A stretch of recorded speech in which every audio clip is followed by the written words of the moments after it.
Now for Raising the Bar, Greater RVA's premier law talk radio show. Call into the show with your stories and questions at 804-454-1366. 804-454-1366.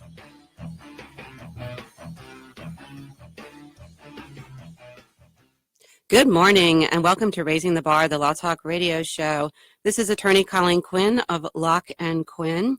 And I'm going to just remind you that Raising the Bar is a Greater RVA's Law Talk radio show, which is on every morning, Wednesday morning at 9 a.m.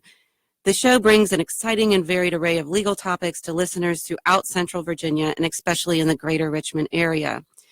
On Wednesday morning, the 1 hour show features true life stories and cases, legal tips, and information from experts and specialists, including not just lawyers, but we have clients, doctors, social workers, mental health professionals, life care planners, economists, many more different experts that are involved in different aspects of the law. Of course, the law touches nearly every aspect of daily life, and this show brings both humorous and entertaining stories along with helpful tips, including tips on access to legal services, something that not everyone can afford. In fact, one of our shows was on access to justice, and by next week we will have on the Raising the Bar Law Talk radio webpage all of the available legal resources that are out there, either on a free pro bono basis or on a reduced fee type basis. So that's going to be a really fabulous resource to have up on the website. And of course, if you're interested in any of the videos from the Raising the Bar Law Talk radio show, and you're not able to catch the show at live or on the live feed, all of the videos are now being posted to both YouTube and to the Raising the Bar Law Talk radio show webpage. So next week, we're going to talk about domestic violence resources, including legal resources. And joining me will be Linda Tessier of the Richmond YWCA. So please join us next week for that show. But this week, today we're going to talk about women's injury issues and the Women's Injury Law Center. And helping me out today is my paralegal, Katie Obermiller, who's been with me for over 10 years. And she, of course, was on last week's show with another seasoned paralegal from our firm, Carol Hassett, talking about what do paralegals do. And so if you missed that show, again, you can find the video either on the Locke and Quinn Facebook page or on the Raising the Bar Law Talk Radio Show website page. Please feel free to share our shows with your friends and to listen to shows that you've missed. So, Katie, good morning. Good morning. This is going to be fun today because you get to ask your boss questions, right? Very fun. Yes.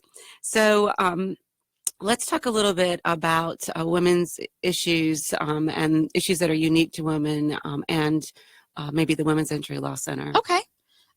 So Colleen, when I first started with you 10 years ago, you had already formed the Women's Injury Law Center.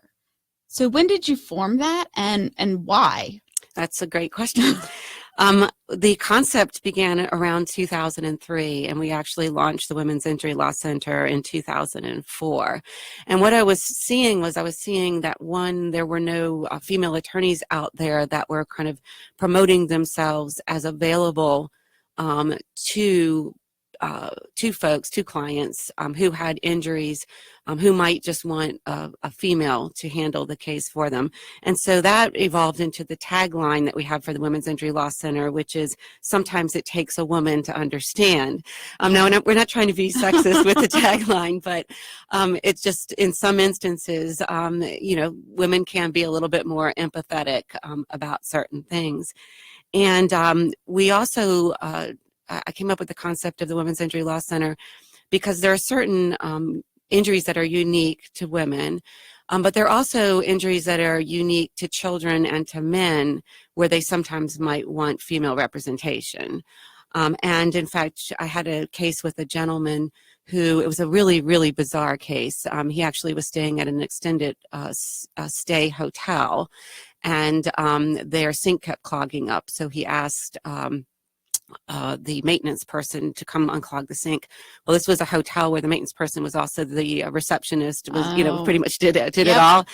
And so the maintenance person just handed him essentially a jug of the equivalent of Drano, some plumbing type cleaner. And he went to clean my client went to clean the sink, and he ended up splashing this really caustic substance on him. Yeah, exactly. Oh. And it actually splashed on his groin area and then on his arms. Well, he ended up having an allergic and a burning reaction to it, ended up hospitalized. And then the Silvadene dressing they used at the hospital, he was allergic to that. So he ended up having something called Stevens-Johnson syndrome, where he actually started burning internally. Oh my God. Yeah. So they had to medevac him to MCV, and he essentially was burning from the inside out. And he was in a coma for over a month. Yeah. And so he eventually survived this, but wow, I ended up handling his case. And one of the things that he told me was that he felt so much more comfortable with a female attorney because due to this whole process, he had basically lost his sexual function. Yeah. And so he told me, he said, that was something that he hadn't even shared with his girlfriend. I mean, clearly she must have picked up on it, right. So, but, he was still recovering from all of these things. So anyway, he said that was something. And so I discovered from that case that there are certain cases where a guy actually might feel more comfortable talking to a woman about certain things. And then, of course, we also have had a lot of daycare cases, as you know. Yes. And I had another case where the infant had been given a hot milk bottle, and the hot milk bottle basically scalded her face and everything, and she spit it up. And so anyway, she had she had really bad burns all over her face and also over her chest area. And when the mom came in to interview me about the case, the first thing I said to the mom was, "Oh my gosh! I mean, her chest. I mean, that's your trophy area. Right, I mean, that's where you hang all your necklaces and everything." And she looked at me and she said, "Oh my gosh, you get it. As a woman, you get it." And so, not to diminish guy attorneys' abilities, but they're just some things that women can pick up on. Right. That guys don't necessarily pick up on. The trophy chest, how you and I as women, we hang our necklaces there, right? I know. It's kind of like a showcase, right? So not all guys wear V-necks. Exactly. That's a good point. So the other thing you were gonna you were asking me about is why I basically set up the Women's Injury Law Center. Was also because there are certain injury issues that are unique to women. And so we kind of touched on that when I did the show with Ann McDowell on brain injuries, which was one of those areas. So what types of cases does the Women's Injury Law Center handle? Well, as you well know, we cover civil recovery for sexual assault and harassment. Okay. And of course, that's a huge topic in the news today, with all of the women starting to come forward about incidents of sexual assaults and harassment. And then, of course, we cover salon and spa issues, botched medical procedures, the botched boob jobs, and much more. And then, of course, women are more uniquely affected by having so many responsibilities as caretakers and then having a more emotional side to them. And then women also are affected differently when they are injured and have scars and disfigurement, kind of like the little girl with the trophy chest. But if a woman has a scar on her face we had the lady who got burned, I think it was her chest area by what was it, a the curl? the curling iron. The by curling iron. Yeah, the salon she went to, they dropped the curling Right. iron on her, and it fell in her neck and chest Yes, area. that's right. Exactly, yeah. And also women that have scars on their hands Right, and their yeah. legs. A guy, it's kind of like a battle wound for a lot of guys, but for a woman, she's just so much more sensitive about those things. And then, of course, we've had a lot of employment cases with the sexual harassment and different types of harassment and discrimination.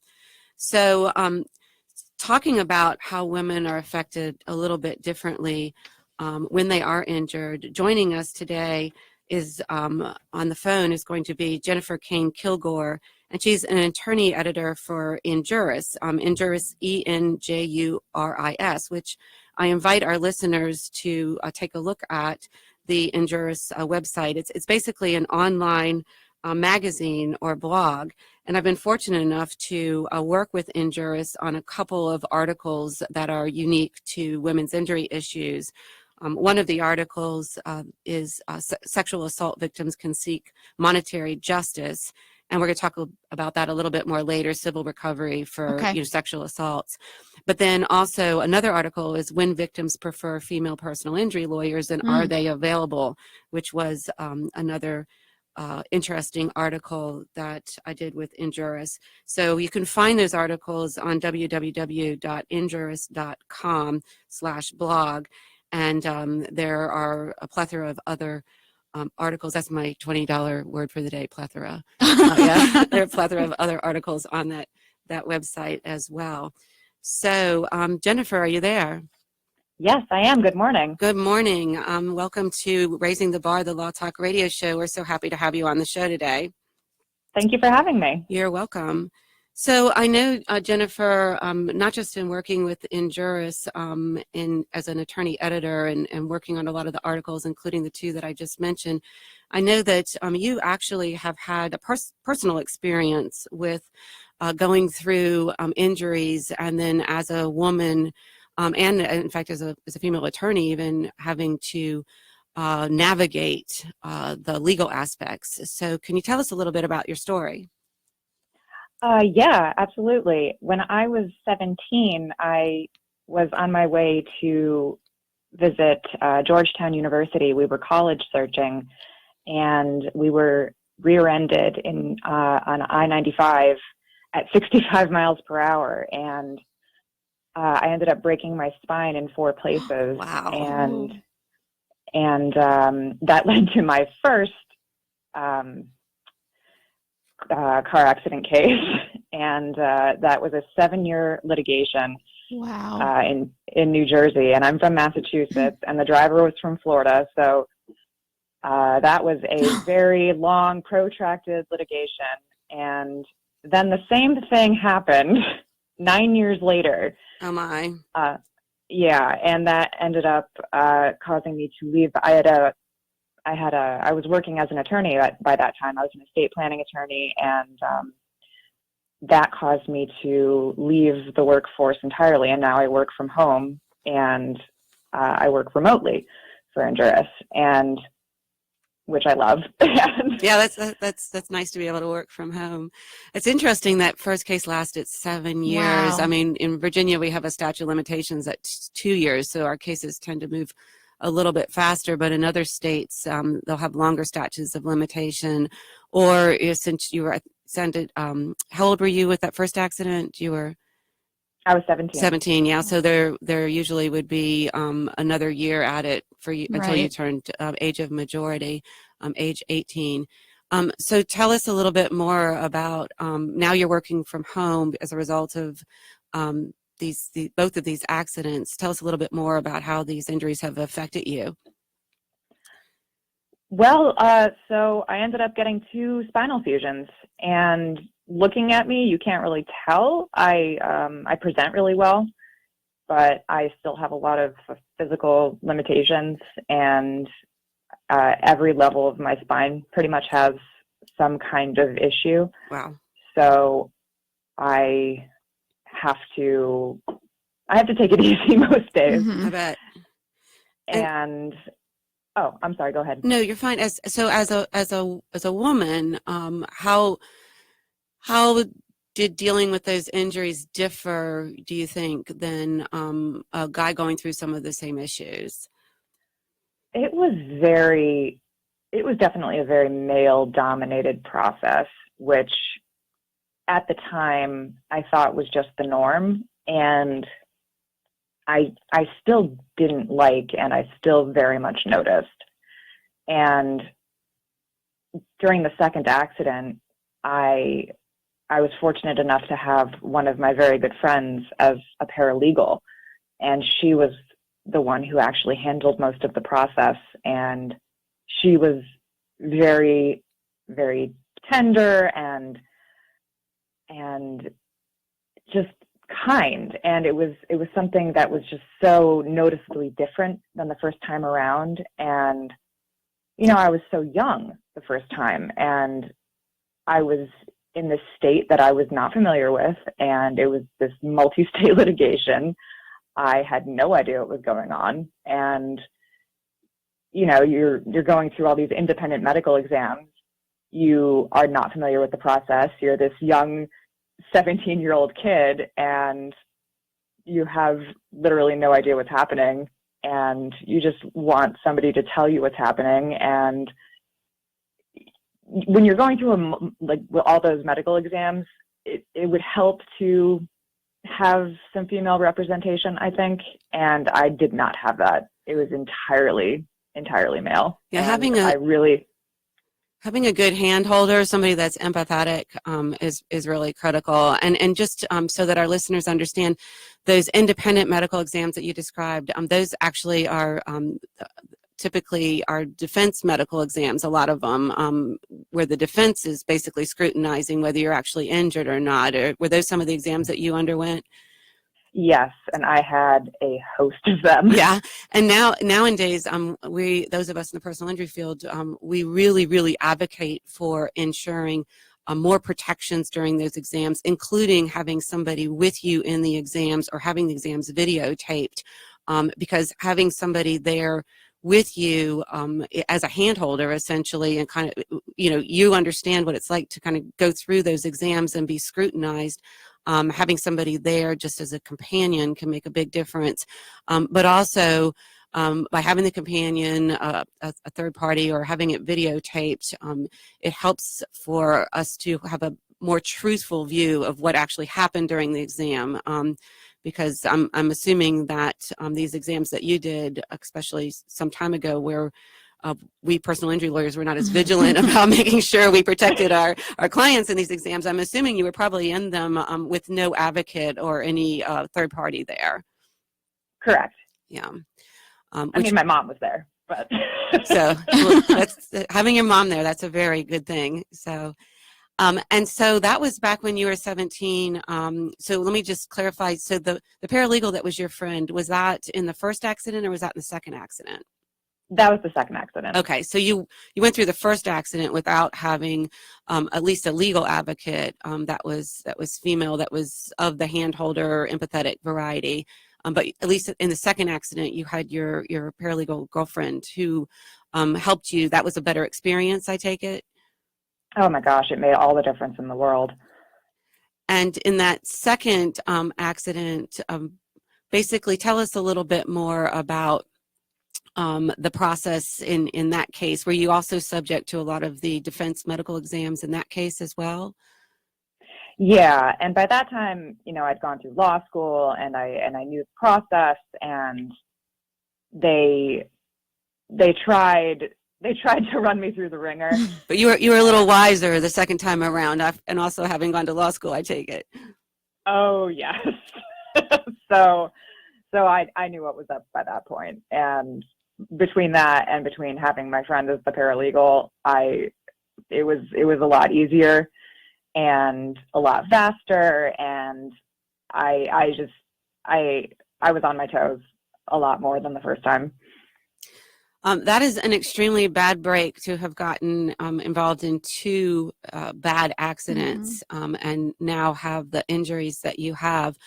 What are the lifelong repercussions of those injuries, and how does that affect you in your caretaking abilities, and basically how does it affect you generally? I am. I have a fusion from C4 through C6, so that's pretty much locked in place. I have permanent injuries T11 through L1, so we're just talking spine now. And right, and just for our listeners, because you've got that medical jargon down, Jennifer. Yeah, so basically, when we're talking the L parts, we're talking about the lumbar parts, and we're talking about the T parts, we're talking about the thoracic part, which is like the middle back. Exactly. And we're talking about the C parts, we're talking about cervical, which would be up in the neck. Area. Yes. Top, middle, bottom. Yeah. Pretty much the whole spine. Yeah. Every part that could be messed up is messed up. So it means I can't lift boxes, I can't wear high heels, I can't I can't really do much without people helping me. Wow. Well, that's another interesting thing. That can't wear high heels. Yeah, I know, exactly. That's another unique issue unique to women is when they are injured, one of the first things that goes are the high heels. And we females really love our high heels sometimes. But when you have any sort of injury, typically you're now down wearing flats, and that's not nearly as sexy, being in the flat shoes. It seems like a small thing. It seems like really insignificant, but I really miss them. Well, and I think it's something that when you can wear heels, we take for granted. I wouldn't even think about that, having that, not being able to wear high heels. Right. The other thing is like hooking your bra. I know my clients with shoulder and back injuries, just something small like being able to or blow dry your hair. Right. Yeah, absolutely. Or put on mascara, just, the shoulder injury ones especially, or even back injuries, just trying to apply makeup. And then the little detailed things like putting in pierced earrings and looping a necklace. A lot of those small, minute things suddenly become more apparent. No, when I got my second fusion, I shaved my head so I wouldn't have to deal with my hair. Wow, that is pretty big. Yeah. But that is, hairstyling and all of that, using a curling iron, that just goes out the window. Well, that's probably pretty smart ideas, just to shave your head all together and not have to fuss with it. Well, I figured I wasn't seeing anybody for 3 months, so it would be a pixie by the time I saw anybody. No dating while you're in a body cast, right? Not going to happen. Exactly. So, Jennifer, we are going to be going on break here shortly. We've got about 1 minute to break. Is there anything else you'd like to share with our listeners about your experience, and especially surviving both of those accidents and going through the legal process as a woman? Just that I just wanted to note that there are so many women in law school, and that women need to be more present in the profession. And I've just noticed in all the articles that we've written on Enjuris that women are trying to be more present in the profession, and they're just not. They're not that there. Jennifer, we're going to pick up on that as soon as we come back from the break. This is Raising the Bar, the Law Talk radio show. And stay on that topic. We're talking about women's injury issues and the availability of female attorneys in the profession. Thank you. Thank you.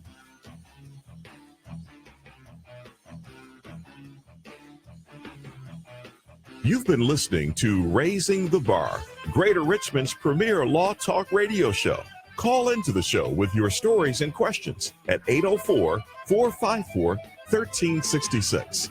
804-454-1366.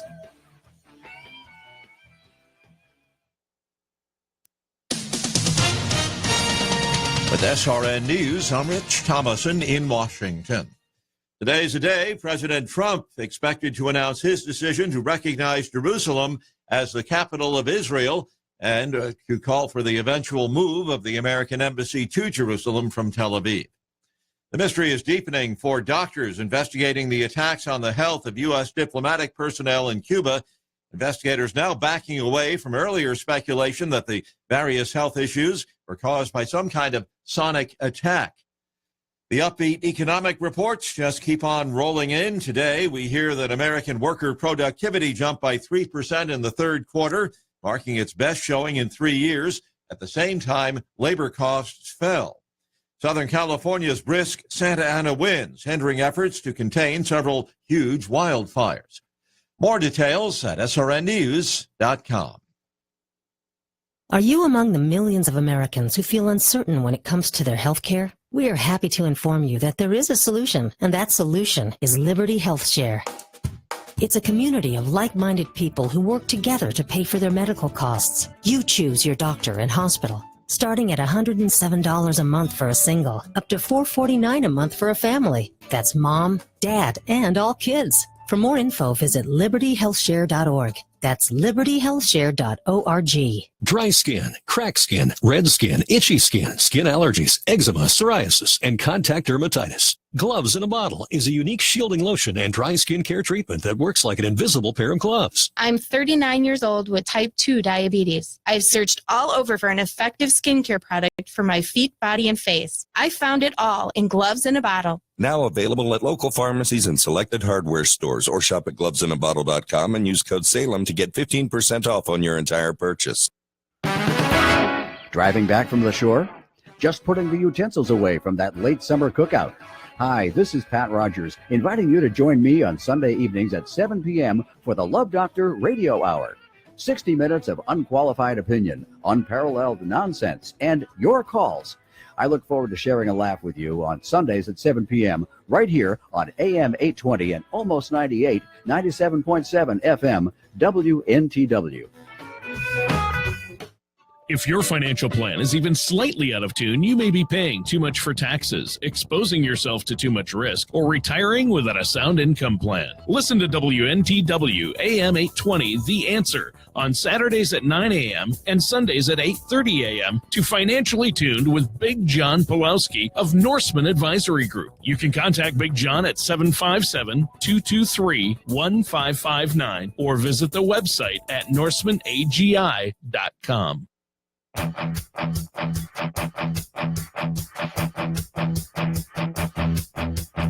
Now, back to Raising the Bar. Call into the show with your stories and questions at 804-454-1366. 804-454-1366.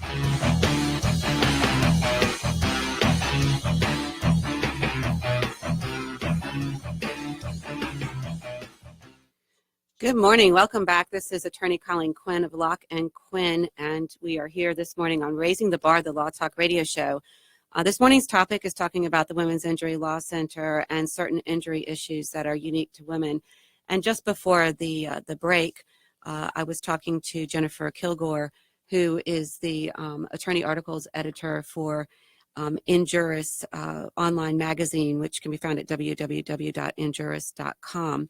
One of the articles that I worked on for the magazine is When Victims Prefer Female Personal Injury Lawyers, and Are They Available? So just before the break, we were talking to Jennifer about the fact that there are not a lot of female personal injury lawyers or lawyers out there going into this field being advocates, yet there are so many women right now coming through law school.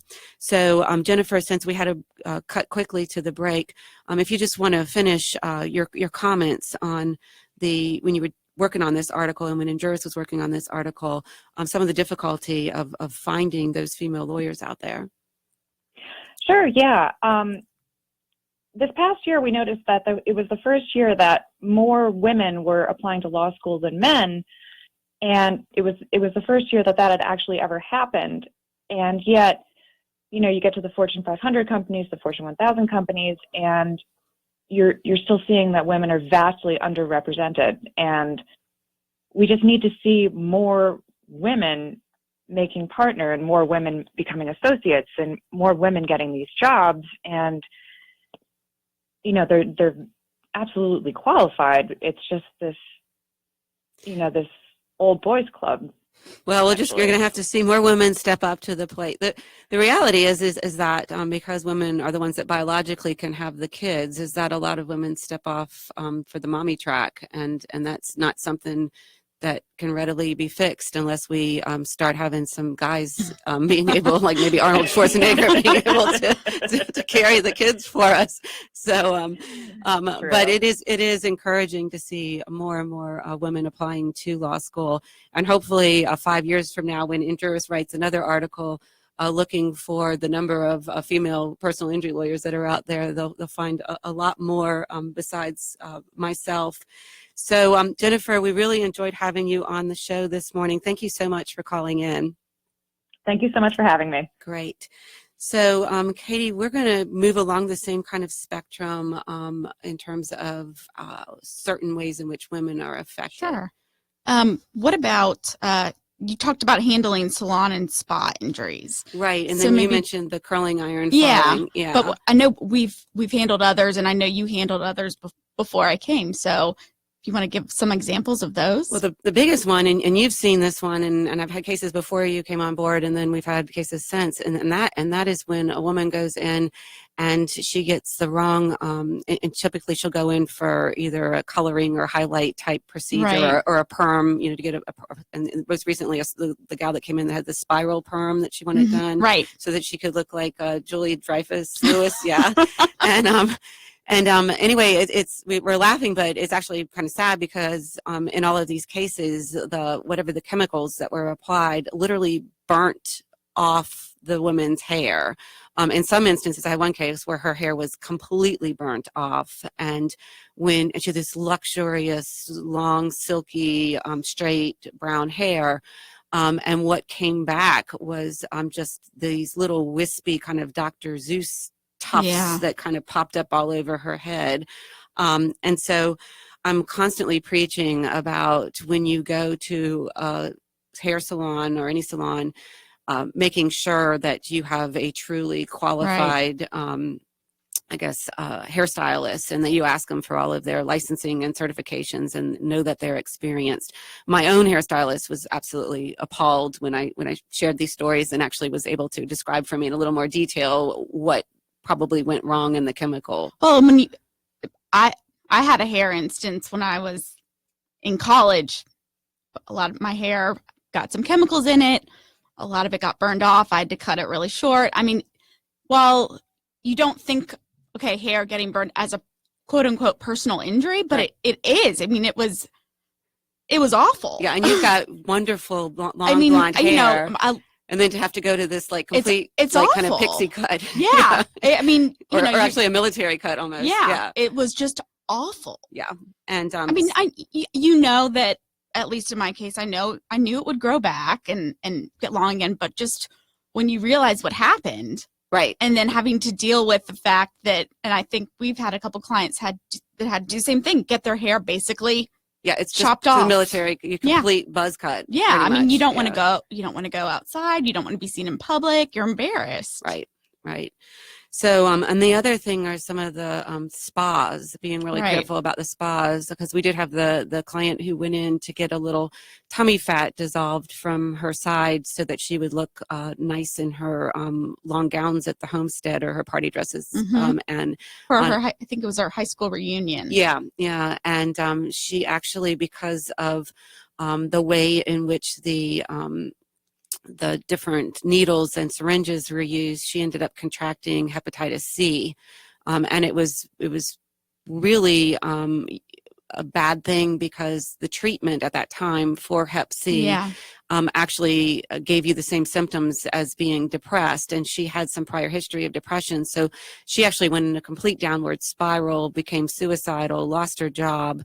And so it just kind of spiraled from. And she couldn't continue the treatments to cure the Hep C at that point. Right. And so because she had become suicidal, actually, to the point of being hospitalized. Right. And all because she had gone to a spa to get a little tummy fat, dissolved. Right. And so I'm just constantly saying, be careful, look out for any salon or spa that you're going to and make sure that they are credentialed. And the spas actually are supposed to be closely monitored by a medical doctor. Yeah. So you're right. We've had just because they say they have a medical doctor on staff doesn't mean that they're always monitored. Good point. Actually meeting that doctor and knowing that Right. they're there is another good thing. So along the same lines, we had mentioned the scars and disfigurement and how Yes. women are affected somewhat differently. We talked some about that, but just to kind of drive home the comparison, I had a male client who was hit while he was on his motorcycle, and he broke his clavicle. So his shoulder was slightly raised. Okay. And he was pretty self-conscious about it, but I had to kind of explain to him that that type of injury on a woman, believe it or not, was worth more than on him as a guy. And it's unfair. It really is kind of unfair, but the raised kind of the bump in the shoulder, the raised clavicle on a guy, like I said before, it's kind of more of a battle wound. Whereas with a female, especially because women will wear their spaghetti strap party dresses, etc. It actually is worth more because a woman's generally more affected by the scars and disfigurement.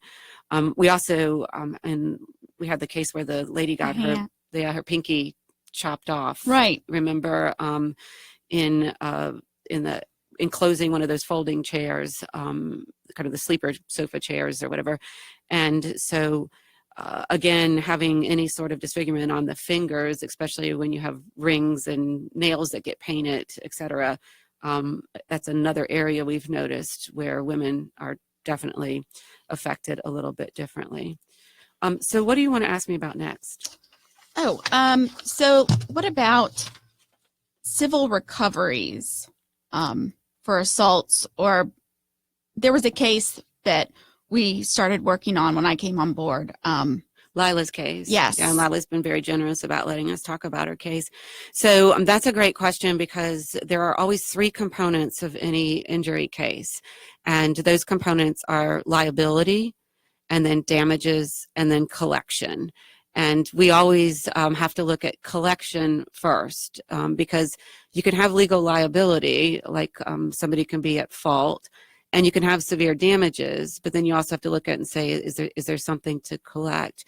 And actually what happened in Lila's case, which was an extremely unfortunate case. And that was a case where I think that she came to you because of the Women's Injury Law Center. And she was referred to you by a police officer who had seen you speak about the Women's Injury Law Center. Exactly. And also, what had happened to her. Exactly, which was great that police officer knew to send her my way. And so what happened with poor Lila, and she had a nursing degree from UVA, but she had gone out on disability because of fibromyalgia mainly.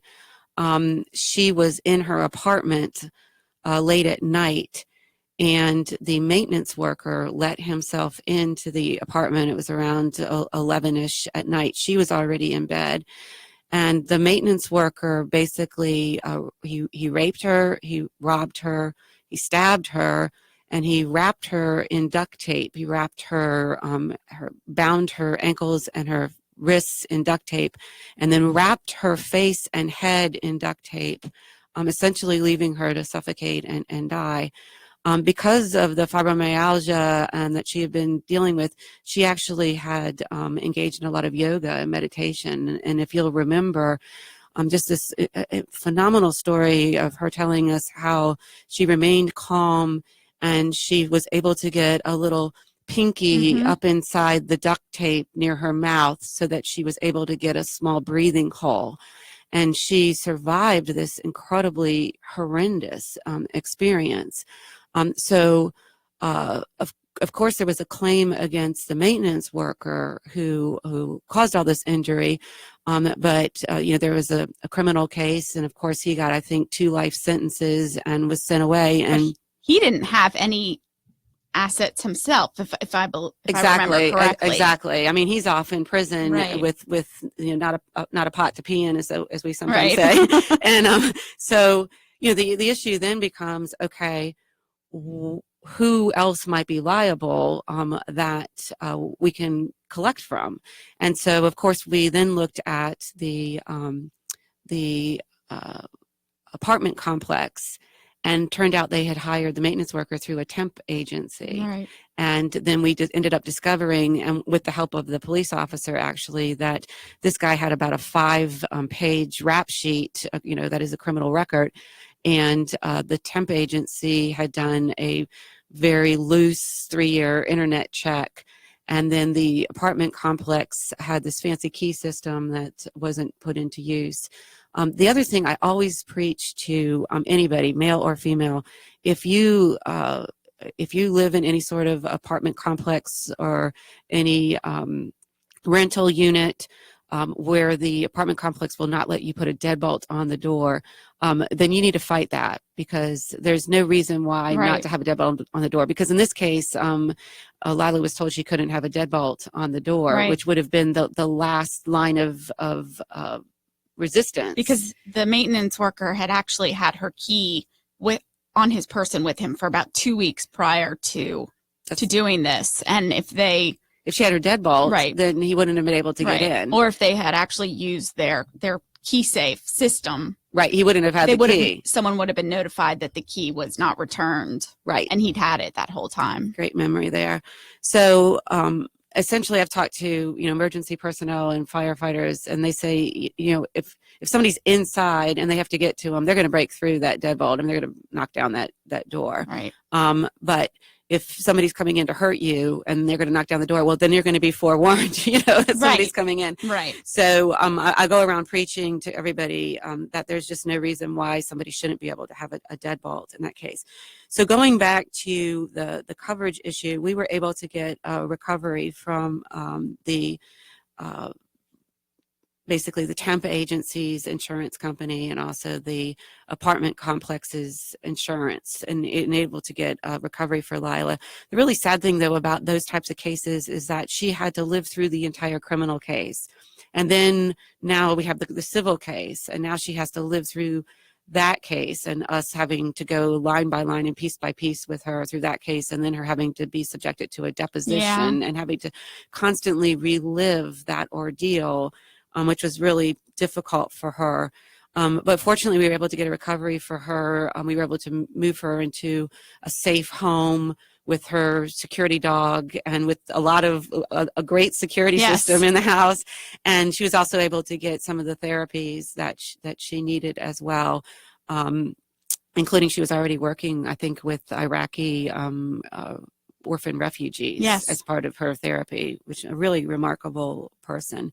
So that issue of kind of looking for the coverage that might be out there is really one of the biggest factors in trying to get any recovery in these cases. What are there instances when, say, there's an assault or something like that happens, but there's no coverage? Yeah, in fact, you might recall you were involved in a case with me where the girlfriend and boyfriend were living in the same house, and he came home one night under the influence of something, where drugs, alcohol combination, and there had been a history of domestic violence. And next week we're going to talk about domestic violence in more detail with Linda Tessier of the YWCA.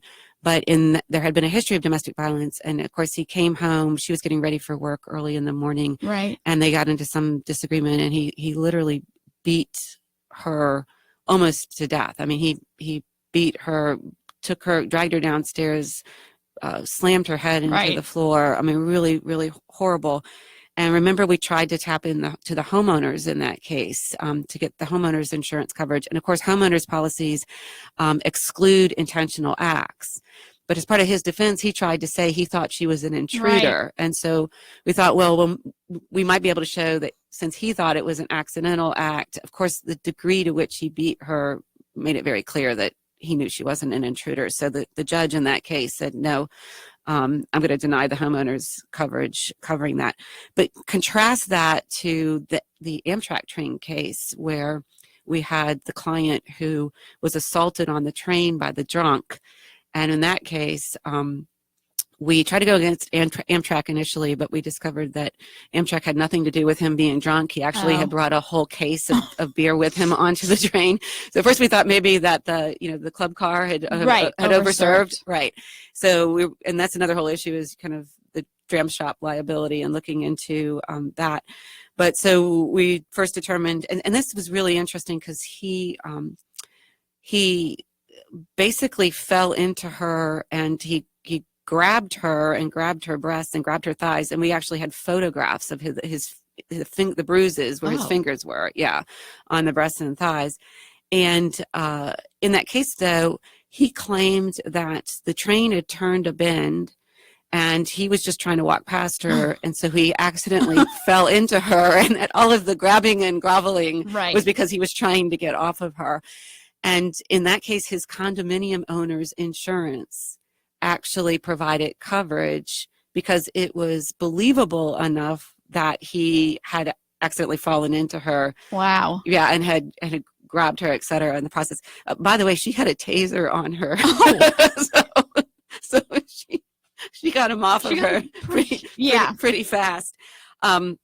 But we were able to get a recovery in that case. But, it's such a fine line, though, between those two cases, in terms of trying to find that coverage.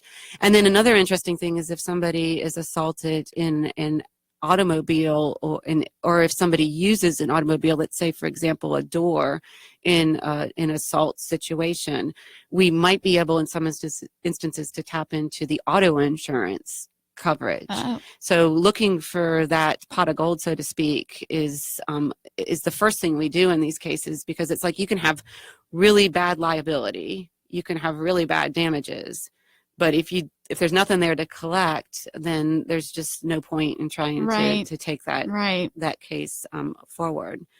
The other thing we run into is sometimes the statute of limitations, and I think we have maybe enough time to talk about that issue.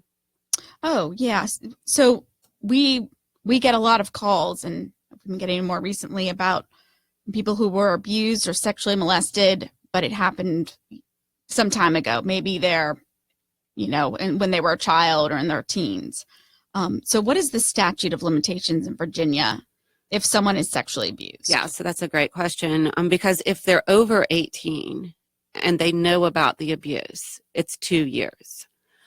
If they're under 18 and they don't know about the abuse, so let's say it's a sexual molestation at the age of 10, the statute in Virginia is they actually have 20 years to discover that abuse through a therapist. So it's basically they have up to 20 years for a therapist or some sort of, psychologist or medical medical provider that specializes in mental health to tell them that they were the victim of abuse. So if somebody is seeing a therapist and they're, say, 35 years old and they were abused, at age 15, and that therapist says, you realize you were the victim of sexual abuse when you were 15, and for whatever, and 15 is a little bit harder to have somebody not recognize it. So, so maybe 10's a more logical age. So maybe they're 30 years old, and the therapist says, you realize that you were sexually abused at that point in time. Then they're still within that 20-year statute. Wow. Yeah, that is great. So now, once they're informed, then they have 2 years, or they have the 20 years. You have to kind of get into the weeds on the statute. But the nice thing is that we do have this statute for folks that are abused as a minor. Right. Now, the bad side, though, is we go back to the collection issue. And so now you've had all of this time go by. Who are you going to collect against? What if the person is deceased? Right. If the abuser is dead, then, and the estate's already been distributed, then there's nothing to go after. And if we look back and we say, oh, can we tap into any of the homeowners coverage for any of the homes in which they lived? Well, now we're going to run into issues if even that insurance company still exists. And trying to get a copy of the actual policy. And then we get into the issues of, was it intentional or not intentional? Is there still going to be an exclusion? So even though we've got the luxury of that 20 years now, it's still difficult when we start to look at what can we actually collect against. We run into that same issue on the homeowners coverage in the domestic violence cases where one of the spouses has been battered and abused. And in fact, we had the one case where the woman was raped by her husband after they had separated. Right. And the issue there was, again, there was an exclusion for the homeowners coverage. And so, but we were able to get a recovery in that case for the personal injury. The actual rape, he ended up pushing her leg back, and she ended up having, I don't know if you remember, she ended up having all sorts of hip problems, etc. Yes. And so we were able to get a personal injury recovery, and then that we were able to work on to try to offset the divorce, the equitable distribution, and the divorce. But those cases are still so hard. But it does still mean that if there is an issue of an assault or abuse in the marriage and the divorce attorneys are looking at that, then they're going to want to basically know that that personal injury claim is there and it's of some value, It's good to know. Yeah. So that's out there. So we're probably going to need to do a second show where we continue to talk about the Women's Injury Law Center and also a lot of the issues that are unique to women. But one of the things that we did want to try to touch upon just a little bit today that you and I talked about when we did the Common Misconceptions About Employment Law show, and that is sexual harassment. Oh, on the job. Yeah. And that's because that's such a hot topic right now. Right. And so in terms of the sexual harassment on the job, one of the things that comes up is the interaction with workers' comp, and we didn't cover that when we covered the employment law show. So if somebody is injured on the job, there is an exclusion in the workers' comp statute that victims of sexual assault do not have to bring that as a workers' compensation claim. Oh, yeah. Okay. So basically the statute is Virginia Code 65.2-301. And anybody who in the course of employment is sexually assaulted and reports that assault to law enforcement basically can be exempt from that having to be a workers' compensation claim. So they could bring a civil, potentially. They can bring a civil action, right? And it doesn't have to be workers' compensation as their exclusive remedy. And then, of course, always, in that show, we talked about Title VII sexual harassment. Yes. And, of course, as we finish up today's show, I will tell my story that I love to tell, especially because sexual harassment's in the news so much. I think that we have to talk about Llewellyn Connolly. Yeah. So my 11th grade school teacher, Llewellyn Connolly, very Southern, very matronly. She said to us, class, you must know it is harassment. And now know that Miss Connolly never ever said a cuss word or anything of the sort ever. Like, she was very prim and proper, etc. And so I have to share this story because I keep hearing harassment being used, and Llewellyn Connolly, I'm sure is just rolling her eyes at that. And so Miss Connolly said, class, it is harassment, for one never talks about her ass. And I got to tell you, it's just basically stuck in my brain ever since 11th grade English was taught. And God love Llewellyn Connolly for sticking that in my brain, so that whenever I see these radio shows and TV shows now on sexual harassment, you know how it's supposed to be pronounced. Thank you so much for joining us today on Raising the Bar, the Law Talk radio show. Join us next week as we talk about domestic violence and legal resources. 9 a.m., December 13th. We'll see you then. Thanks.